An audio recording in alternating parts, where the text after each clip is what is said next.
We began our journey on April 7th and arrived in Lisbon on the afternoon of April the 8th. How pretty was the Portuguese countryside from the airplane. Here we are flying right over Lisbon. We stayed at the wonderfully located VIP Eden Hotel on Restauradores Plaza. The hotel was built behind an Art Deco theater facade. A view of other parts of the hotel from our window.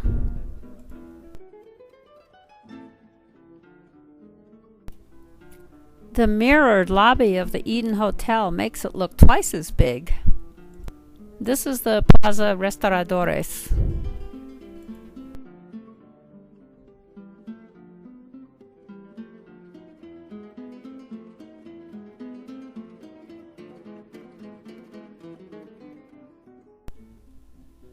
A late afternoon panorama of Lisbon from our hotel.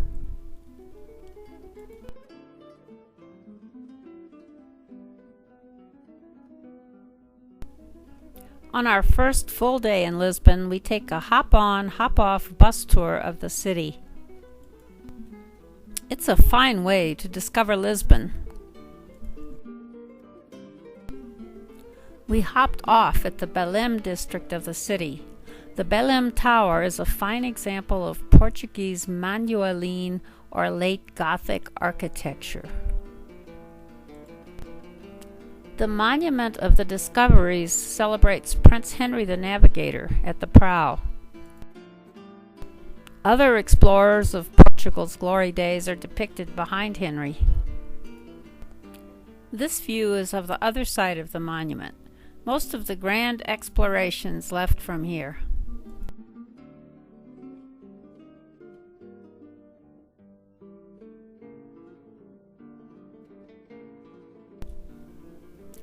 This mosaic paves the ground by the monument.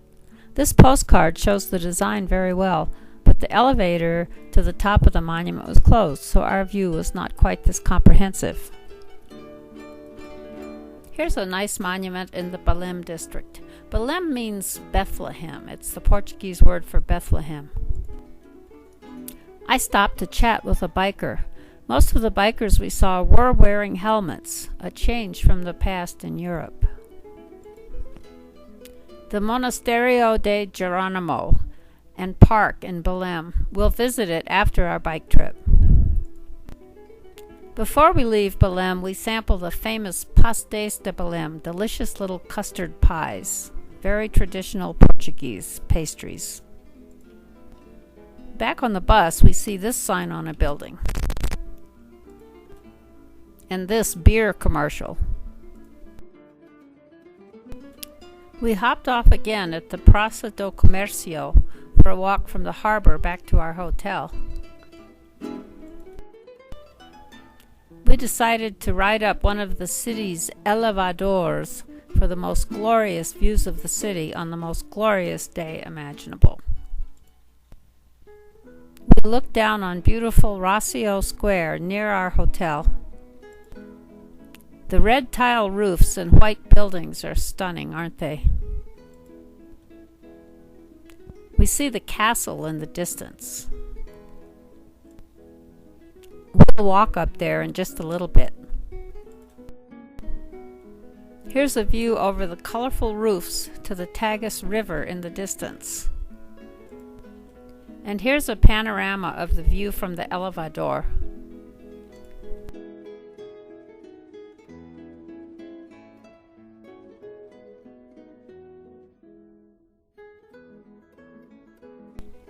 As we walk up the Rua Augusta, the pedestrian street, we admire this cute mime.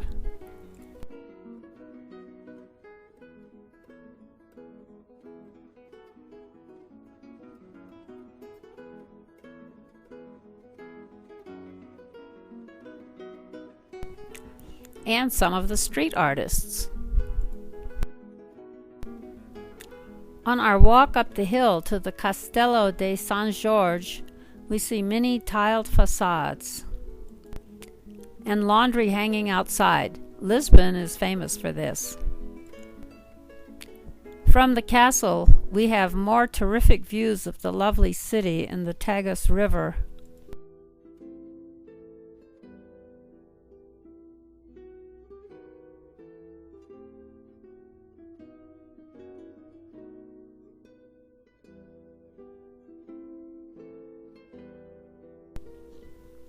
I particularly like the light on this vista.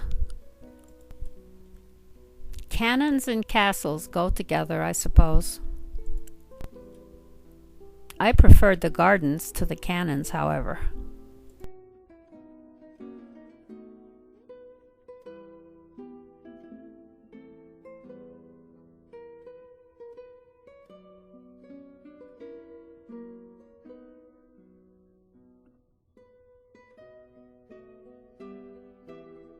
We walked down from the castle through the Alfama district, the old fisherman's village.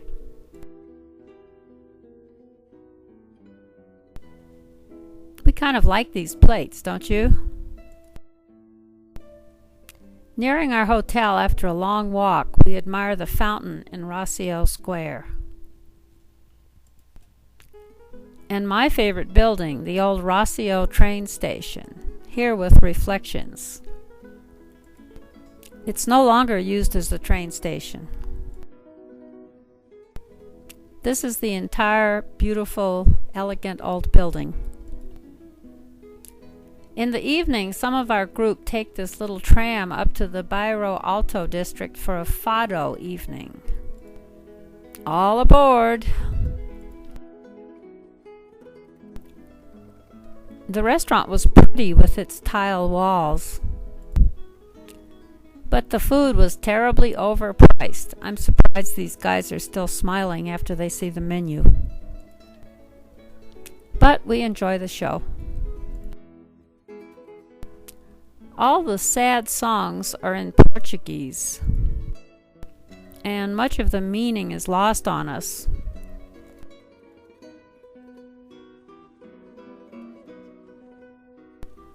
The costumes and dancing were fun, however. We love this sign, the traditional Portuguese chicken on skis. There's very little skiing in Portugal, however. Lisbon's finest museum is the Gulbenkian, founded and funded by an Armenian oil magnate. His statue sits outside the museum. Observe some of the beautiful pieces in the collection. He was obviously a man of very excellent taste. A Greek vase. Roman coins. Persian plates. Some lovely glassware beautifully displayed.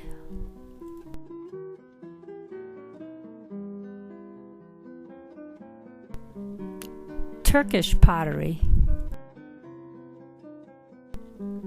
Fabric designs.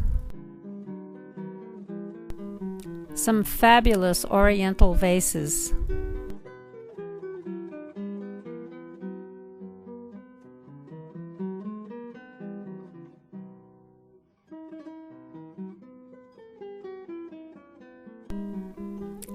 Chinese plates.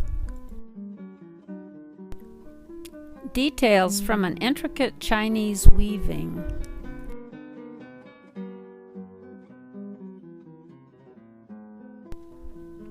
Medieval manuscripts to delight the heart of this calligrapher.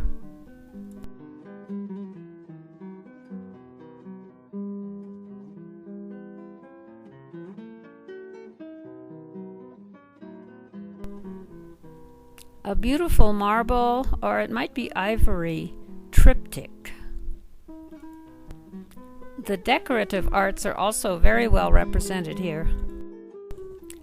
Calouste Gulbenkian was a man of truly exquisite taste.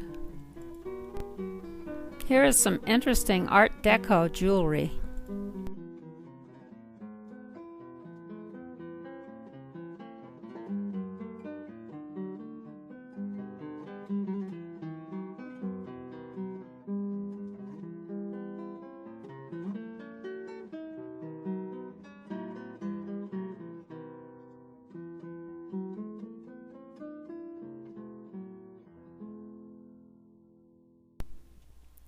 Now we're back in Lisbon from our bike trip and we head for the Belém district once more.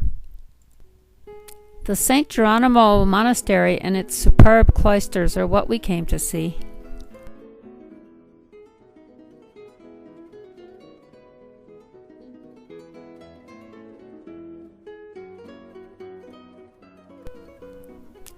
Let's take a tour around the cloisters, some of the most beautiful in all of Europe.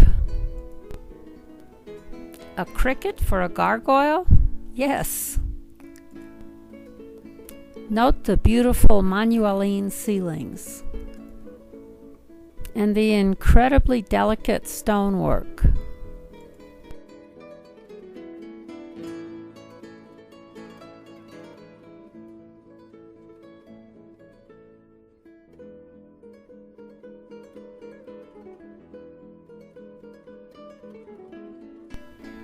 Here's a detail of some of the intricate decoration.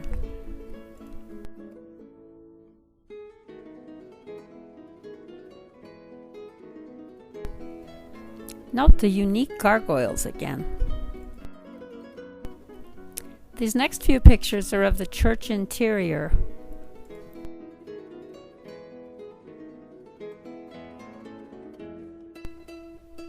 There's beautiful tile work in the refectory.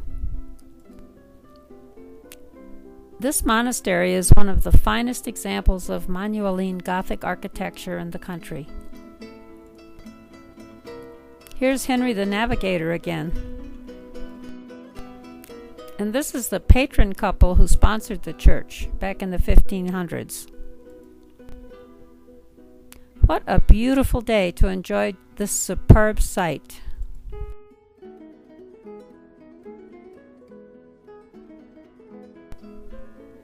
Within the monastery is the best timeline exhibit that I've ever seen.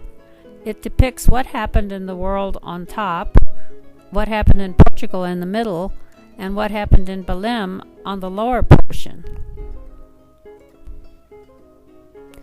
The discovery of Machu Picchu in 1911 caught our attention. And of course, the horror of 9/11.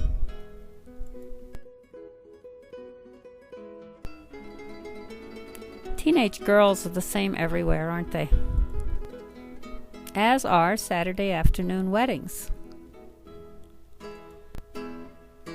Barb, Bill, and Sandy enjoy the famous pastries once again. Back at our hotel, we were pleased to have a visit from Betty, Colin's French wife. She came to our hotel and we toasted our great bike trip that we had just completed. We go to dinner at a restaurant that Betty suggested. She and Colin had lived many years in Lisbon. The Portuguese paella was delicious. Walking back to our hotel, we admire my favorite building after dark. Oh, those wonderful portals. On our last full day in Lisbon, we took a train to Sintra, the vacation place of the high and mighty of Portugal. This tile panel is in the train station. This church is another beautiful example of Manueline architecture. The Palacio Nacional with its strange towers is a museum now. We'll see it later.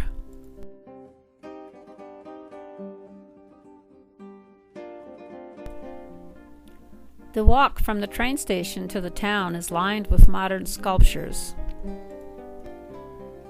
I think this one is an abstract Oreo. Beautiful Moorish arches enhance this fountain. A couple of Sintra street scenes.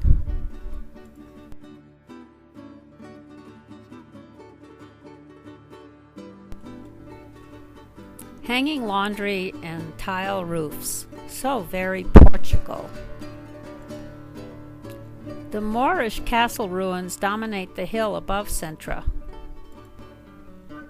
And the view of the town from above is simply stunning. Here we've used the zoom lens. We explore the ruins with lots of trails and steps.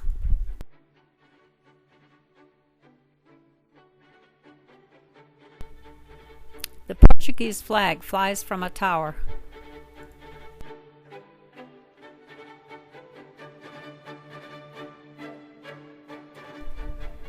Come on up, Barbara. It's really not that steep. From high up on the Moorish castle grounds, Barb and Ernie pose for a distant view of our next destination.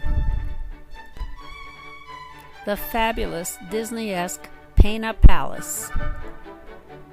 See what I mean? It's a glorious hodgepodge of architectural styles. And we're quite taken with the place.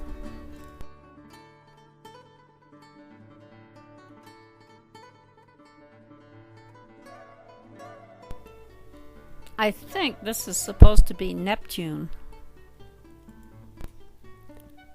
All of our photos are of the outside of the palace. The gorgeous interior rooms were off limits to photographs. I was pretty frustrated about that. These kids are enjoying a beautiful afternoon at the Peña Palace. Gordon and Jenny with the Denver Post travel section. We're still trying to get our pictures in the paper.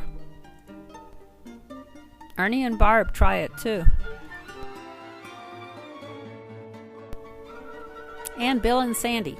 Brunzers, Warners, and Warrens all went to Centra together. Oh well, you know me and pretty little gardens. And gorgeous flowers.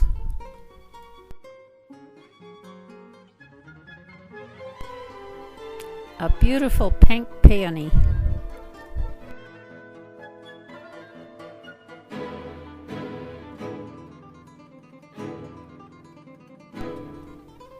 A few more castle views before we leave this fun place.